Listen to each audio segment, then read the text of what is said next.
In the name of the Father, and of the Son, and of the Holy Spirit. Amen. A man died, and he was in his life an engineer. He got to the pearly gates, and St. Peter said to him, "What have you done with your life?" And he said, "Well, I was an engineer."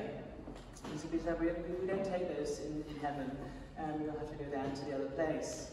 And he was sent down to hell. And he didn't really like hell very much, but being an engineer, he thought, well, I can do something with this.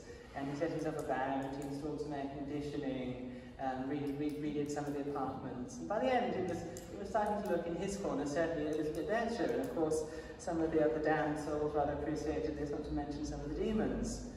The word of what this engineer was doing in hell got back up to heaven. And they began thinking, well, we could do with some of that in heaven as well, really. And so God contacted Satan and said, I hear you've got an engineer down there. We're calling him back up. And Satan said, no, it doesn't work like that. He's down here and he's staying. And God said, no, you can't just say no to me. Do you know what? I'm going to sue you. We're going to get this sorted out. And Satan looked at him and said, where are you going to find a lawyer?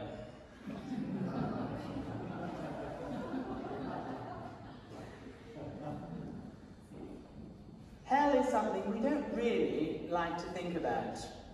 It's a place that we like to imagine other kinds of people going, people not like us, but actually it's the thing that we just like to pretend it isn't really there most of the time. It's quite a difficult thing for us to get our heads around. And it's not a thing we like to preach about anymore. Even, dare I say, to tragedies of parishes, it's not a thing we like to hear about all the time. I think one of my greatest preaching compliments I ever had was from the MC here, Matthew McAnally, who said to me when I was a deacon, he said, "Deacon, you have a gift of being able to talk about hell without people getting upset about it." And I was really rather pleased with that. But I didn't really think I mentioned it very much. But today I'm going to sort of rip off that particular band-aid, and we are going to talk about hell. Don't worry, we'll talk about heaven later on as well. But it is important for us as mature Christians, dare I say it, please God, men and women who are seeking to be genuinely holy, genuinely seeking to go further, faster and forward in the spiritual life, to begin to talk about the things that we don't reflect on with beginners. Dare I say it, to talk about the things that are going to help us to begin to move forward in a certain way. And I'm going to do it really through the words of Teresa of Avila. Dare I say, almost everything I'm going to say today is quite a shameless rip-off from her book of her life. I read it fairly recently. I think I must have read it before in the past, or at least tried to. But I did come across recently a fairly newish translation by someone called Mirabai Starr, the 2011 translation. I'll give you sheets with the details. And I really do commend her to you. And I really do commend this particular book, which is her greatest work. It's a cracking read. But in particular, this translation is by a woman who grew up, Mirabai Starr says, where she was living in America. It was a little enclave of a kind of Spanish, which became a sort of an island. It didn't develop with Castilian Spanish in Spain or with Latin American Spanish. It was a community planted around the time of St. Teresa. And so she's been able to do a translation which really does capture something of Teresa's very sort of down-to-earth, earthy spirit. But I want to share with you a particular vision that she had. On another day, I saw a similar vision, and it really scared me. I was in a certain place when a man died. I had heard that he had lived a wicked life, but his illness had spanned 2 years, so he'd had time to make amends for some of the things he'd done. Although he died without confession, it didn't seem to me that he would be condemned. While the body was being wrapped in its shroud, I saw a multitude of evil spirits grab hold of it and start cruelly playing with it. It terrified me to see them drag the deceased with large hooks, tossing him from one demon to another. As I watched while that same body was buried, with all the honour and ceremony we bestow on our dead, I reflected on the goodness of God. He conceals the fact that a soul set itself against him. He doesn't allow his enemy to be dishonoured. I was stunned by what I had seen. I did not see another evil spirit during the rest of the ceremony until they placed the body in the grave. That's when another horde of demons jumped in with him and tried to take him away. Seeing this made me frantic, and it took all my courage to conceal it. If they had such dominion over the poor body, what would they be able to do to the soul? It's a frightening image, and it's one that should frighten us. It's one which we ought to allow ourselves to be touched by. The reality, brothers and sisters, that we are in a battle which has real consequences. And in the end, it's not over until our death. But when we do die, the battle is over and the decision has been made. And we are called then, at that point, we are placed in a situation of living with the consequences of the decisions which we have made. If that story doesn't make you want to go to confession, I don't know what will.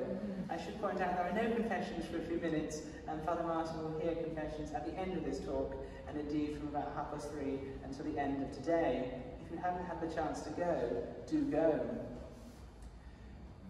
We do have to be aware of the fact that actually we must never prejudge the destination of another person's soul, but actually we must never prejudge the destination of our own soul. But actually we have a work to do. We have a work to do in actually focusing our souls to make sure that that destiny doesn't happen to each one of us. But likewise, in the lives of the people around us, we have a responsibility. We must never blithely assume that that person's nice and therefore they'll almost certainly go to heaven, won't they? Actually, we have a work to do of praying for them, and we might even have a work to do of speaking with them and sharing with them something of the goodness of our faith. As I said, as Christians, we need to reflect on hell. St. Teresa, on one occasion, had quite a profound experience of hell. She says, "One day, while I was in prayer, I suddenly found myself plunged into hell. The entrance to hell looked like a long, narrow alley or a low, dark furnace. The floor was covered with filthy mud that emitted such a noxious stench. It was swarming with disgusting vermin. There was a small hole, like a cupboard, scooped out of the wall at the end of the alley. I found myself stuffed into it. Compared to what I felt like then, what I had been seeing was pleasant. I cannot exaggerate what it was like. I experienced a fire in my soul that I cannot begin to describe. I have suffered grave physical ailments all my lifetime. Doctors have told me that the excruciating pain I had endured is the worst a human being can bear with here on earth. But nothing compared to what I experienced in hell. The thought that this pain would go on without end and never cease confounded my suffering. Yet, even this paled compared to the anguish of my soul. I was strangled and suffocating. The agonizing despair was so intense that it's impossible to find words enough to describe it. This experience left me terrified. I still feel the horror now, almost 6 years later. As I write about this, a chill creeps into my bones and makes me tremble. We can see why we don't like to think about hell. It's not a nice and it's not a comfortable thought. But if we don't, there are a couple of consequences, and there are negative consequences for our spiritual life. The first is that we don't realise the true seriousness of sin. We don't realise the fact that actually, as we look at our nice, peaceful crucifix, that was a really awful thing. And it was a really awful thing that he did because of this much worse thing that would happen to each and every one of us, even for a slight venial sin. God's holiness is so far apart from human sinfulness, human ways of being, that actually even the slightest thing wrong results in that. And we need to interiorize that, brothers and sisters, because if we don't interiorize it, we won't really get who God is. God, that consuming fire of holiness, will be reduced down to something that we can fit nice and comfortably in our minds if we ignore what it is that sin does. I think it was St. Gertrude who said, if we really saw how bad and how serious sin was, we'd die on the spot.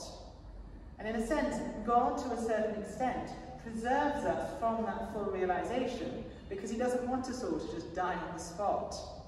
But as I say, as men and women, brothers and sisters, please God, seeking to be the ones who are going to go a little bit deeper in the spiritual life, we need to be prepared to look a little bit deeper.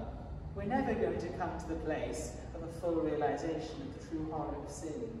But we do need to be prepared to expose our souls a little bit more and a little bit more to the seriousness that our souls are ready to understand about that.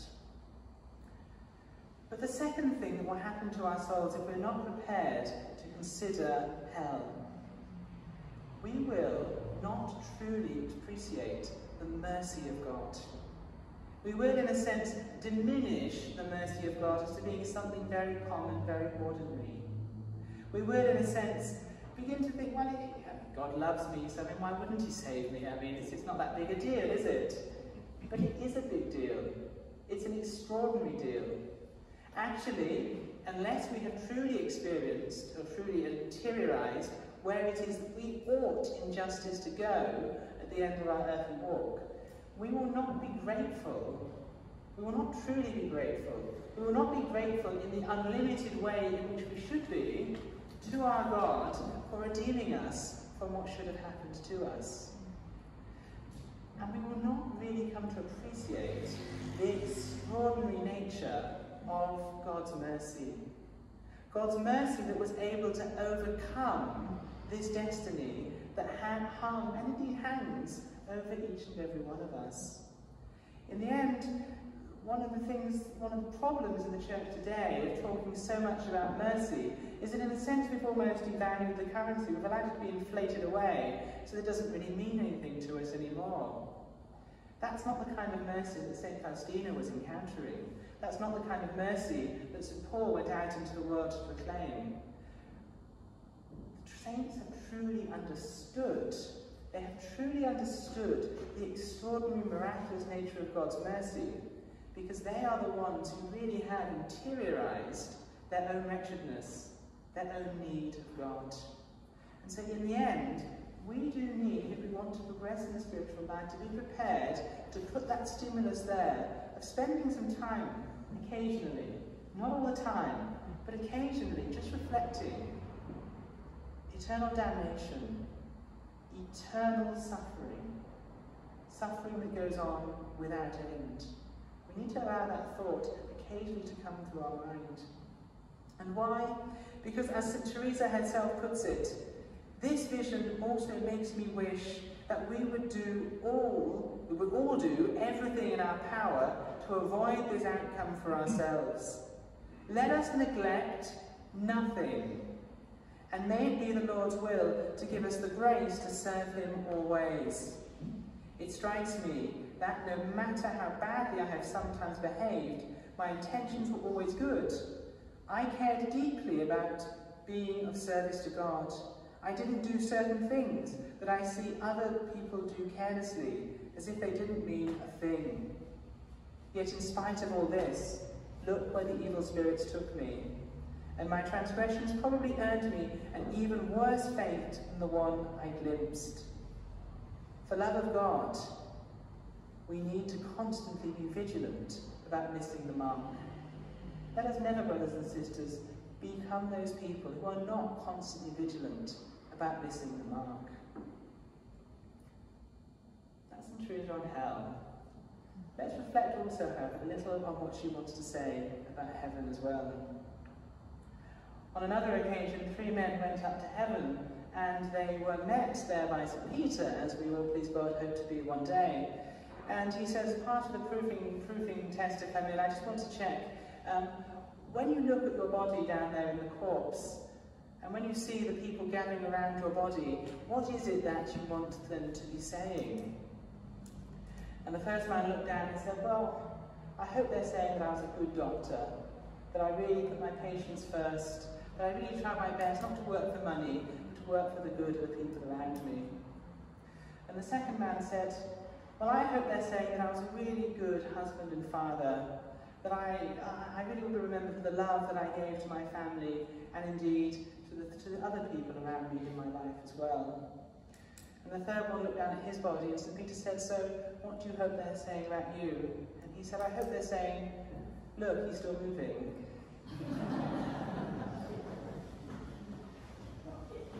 We can, on some level, be very tempted to, I think, be a little bit scared of death. Death is something which has in it that uncertainty. It has some of the threat that comes from the uncertainty that I've talked about already in this first part.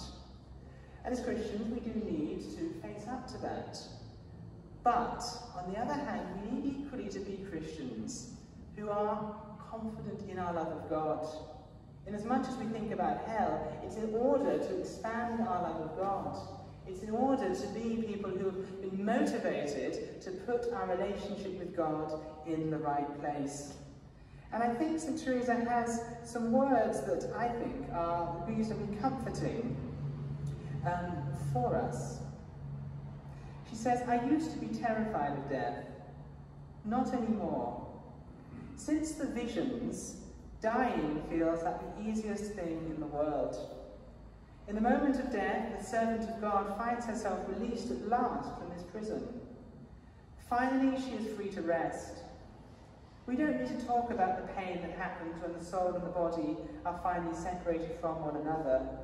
This is insignificant, and it passes quickly. Besides, I have a feeling that death comes gently to those who truly love God and are unmoved by the trappings of this life. The other thing these visions gave me is the gift of recognizing that we are pilgrims in this world, and our real home lies beyond this one. Just as we can want to, I think, on some level, move hell to be a faraway thing that we don't ever think about, we can be equally tempted not to think all that much about heaven. We can be equally tempted to sort of make heaven a sort of a thing that we hope for.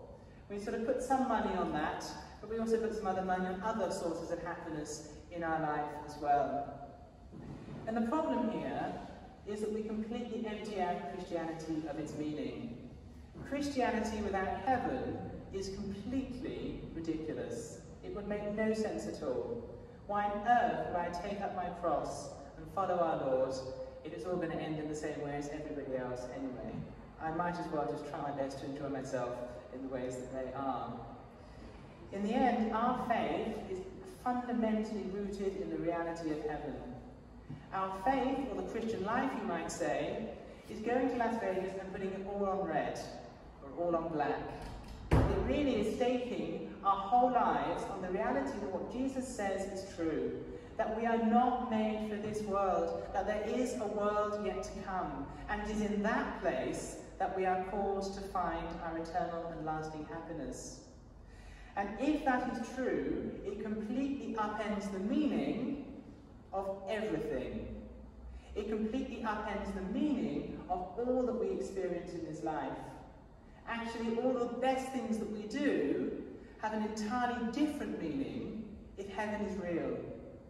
That is to say, yes, the things that give so many people the meaning of their life, a wonderful marriage means something completely different if heaven is for real.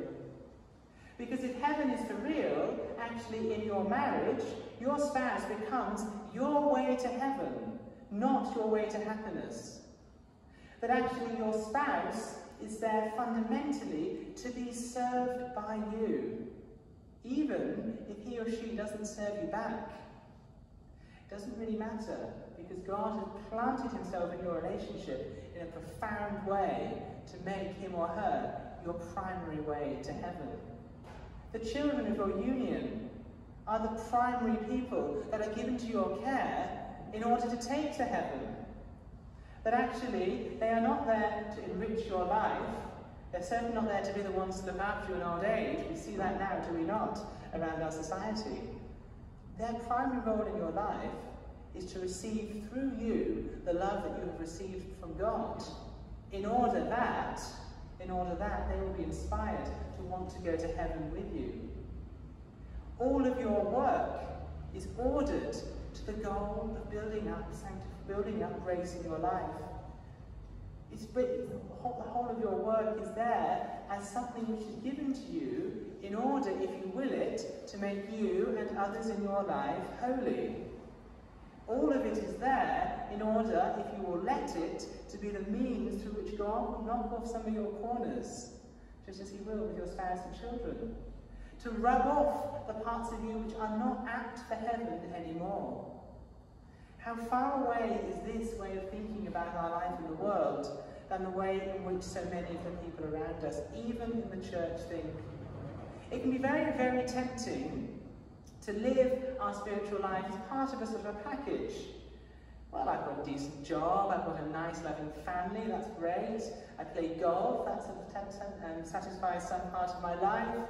I read some good books, enjoy some good television, have a holiday 4 times a year. Oh, and I go to church on Sundays. And I pray, because that's nice to balance things out in that way, isn't it? But actually our faith, if we can see it in that way, really isn't being lived at all, actually. In the end, the claim that Jesus Christ wants to have on your life is total or nothing at all. A man came up to him and said, "Let me go and bury my father first." "No, it's me or nothing. Let the dead bury their dead." "Let me go home and kiss my family goodbye." "No, it's this way. It's this way." And that's the call that Jesus Christ has upon your life and upon mine. That's the call that he makes to you in this Lenten season, inviting you to renew that commitment to follow him in that way. But for that reason, we really do need to reflect on heaven. Because if we don't reflect on heaven, then how can we possibly set ourselves about answering that call? It won't make any sense. And one of the difficulties in our lives today is that we do, in the modern world, try to believe things that don't make sense. Increasingly, we're living around people who really are not interested in logic. People who want to tell you that gender is an entirely socially constructed concept and is entirely fluid, and yet sexual attraction is entirely fixed and it can't be changed. If you're gay, you're gay, and if you're straight, you're straight. Things that just don't make sense anymore. We're living in a world where increasingly we are being asked and called upon to believe things that don't make sense. And what that should be warning us about is that we're living in a culture where people are not interested in living according to logic. And we can allow that kind of logical thing to really begin to affect us as well. And we can try and live the Christian life as if heaven is just a small part of it. And logically it isn't. And in the end, if we try and live with that kind of variance, then our faith will begin to be withered away. But there's more reason to think about heaven as well, and it's this. The Lord has granted me a favour of seeing many things. But of all the visions I've received, I never saw a soul skip the purification stage and go straight to paradise, except Father Diego, the saintly Pedro Alcantara, the Dominican priest I've talked about, Father Ibanez. It was God's will for me to see the varying degrees of glory allotted to some other souls and distinct places in the afterlife.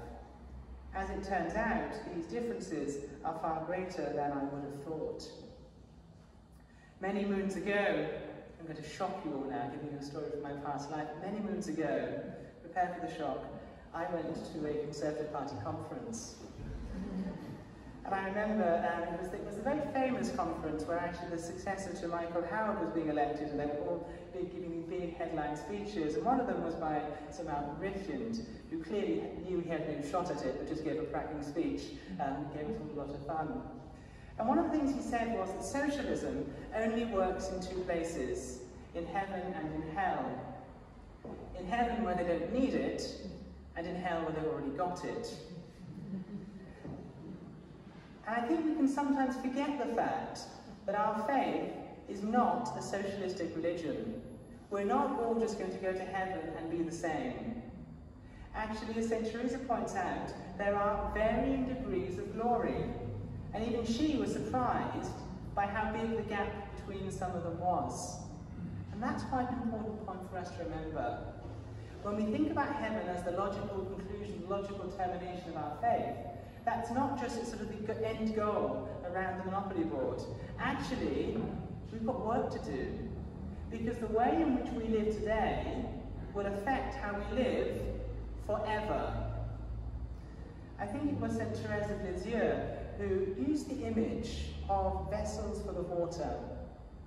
You can have a thimble full of water, or you can have a bucket full of water, or indeed you might even have a vat of water, and they can all be full. But some obviously are full with far, far more water than the others. And this is the promise of heaven. You and I, brothers and sisters, please God, if we get there, will be filled with the life of God. We'll be filled with His grace, with His glory, filled with the vision of the Blessed Trinity. But we will be filled in accordance with our ability to receive. In a sense, the extent to which our souls have been made capacious will be the extent to which we are able to receive that vision.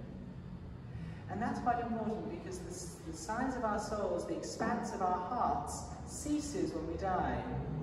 These years that are given to us here on earth are the time, are the years, are the space that we're given to become as holy as we will be forever. And that's a starting thought. Because in the end, it's wonderful to think we'll just go and be there happy forever, but there are different degrees. And we will be so grateful on the other side for all of the sacrifices that we made in this world, for all of the extent to which we decided to really go for it. We'll be so grateful when we look back and we see that time we went to Las Vegas and put it all on black. We put all of our life, staked all of our life on the reality of heaven. And we need to call this to mind. We need to allow this to become our main goal. How many of us are focused on so many different things in the world today? So many different career goals, so many different ambitions, things that we want to accomplish in our personal lives. And what do we encourage our children in? What are the things that we hope for them? So often I've done baptism preparation, and you say, well, what would you like for your children? Well, I'd like to be happy, I'd like them to be healthy. I've never yet had anybody say, apart from me, well, how about holy? And of course they don't say holy. Why not? Well, because they know, even the most lapsed of our Catholic brothers and sisters, they know that to be holy means to suffer. They know that to be holy means to allow the cross of Christ to be imprinted upon their lives and indeed the lives of their children. And how few people are prepared to want that. How few people are prepared to embrace that. Perhaps, brothers and sisters, we could ask ourselves today, on a Lenten day of recollection, how often have I prayed for the grace of the cross? How often have I prayed for the grace of Jesus Christ to make his wounds apparent in my life? How often have I been prepared to offer myself as an expiation for the sins that I have committed, or indeed for the sins of others? How often have I, in a sense, staked my life on black? How often have I said, here's my life, Lord, you can use it how you wish? And in the end, this is why this Lenten season really is so important for each one of us. Because actually, the extent to which we are prepared in this time to really go for it with the prayer, fasting, and almsgiving really is a good measure for the extent to which I'm really trying to give myself to God. Actually, if I really am just sort of, I don't know, I remember one year I was in seminary and somebody told me that he was giving up for Lent all alcohol except gin, of which he seemed to drink a copious amount that particular Lent. If that's the extent of our Lenten penance, really, what does that say about the extent to which I'm prepared to give myself in service to the crucified Lord? Actually, if I'm prepared to sort of stick 50p that I didn't need into the poor box, what does that say about the extent to which I'm willing to lay down the things of this world in order to follow God, who has given all of himself for me to save me from that place and give me the chance of meriting the other? And really, in the end, it's a really good test. How much time am I prepared to sacrifice to this God? How much time am I prepared to give to him in prayer? In the end, the only thing that expands our hearts is him. It is his grace. And the only way in which our hearts will be expanded in love for him is by spending time growing in love with him. You don't really love anybody you never see, not in the fullest sense. People that we really love are the people who are there in our lives, who rub up against us at times, but who challenge us to grow in love of them. And in the end, our prayer really comes down to that. Actually, prayer is the space in which he begins now, as much as he can, to fill out our souls with his grace, so that they become expanded and more capacious, more open to the grace that he desires to pour into us, even at the end of time. So, brothers and sisters, as I said, please go on, men and women, seeking to grow, seeking to go a little bit further, seeking to go a little bit deeper in the spiritual life. Let's really go for it this Lent.